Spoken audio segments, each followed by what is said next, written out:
પાલિકાની સામાન્ય સભામાં વિપક્ષે હોબાળો કર્યો। મેયરની અધ્યક્ષતામાં વિપક્ષનું ગળું ઘૂંટાયું હોવાનો આક્ષેપ। મેયરે 19 કામોને કોઈ પણ ચર્ચા વિના મંજૂર કર્યાનો આક્ષેપ। મેયરે માત્ર 10 સેકન્ડમાં 19 કાર્ય ચર્ચા વિના મંજૂર કર્યા તેવો વિપક્ષે આક્ષેપ કર્યો છે। સર્વાનુમતે કામ મંજૂર કરીએ છીએ તેવું કહીને મેયરે ચાલતી પકડી। શાસક પક્ષના વલણથી વિપક્ષે રોષે ભરાઈ એજન્ડાના કાગળો ફાડ્યા। સભા બાદ વિપક્ષે મેયરને બુકે આપી વિરોધ કર્યો।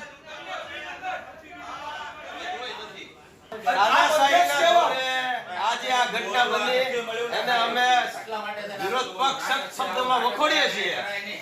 આ તાનાશાહી માટે ભાવનગર આખું શર્મિંદગી અનુભવે છે। ઉલ્લેખનીય છે ભાવનગર મનપાની સાધારણ સભા રાજકીય અખાડો બની છે। લોકશાહીમાં તંદુરસ્ત રાજકારણ માટે પક્ષ અને વિપક્ષ વચ્ચે વિવિધ વિકાસ કામોને લઈ પ્રશ્નોત્તરી અને ચર્ચા થતી હોય છે, પરંતુ ગઈકાલની સભા હંગામેદાર રહી।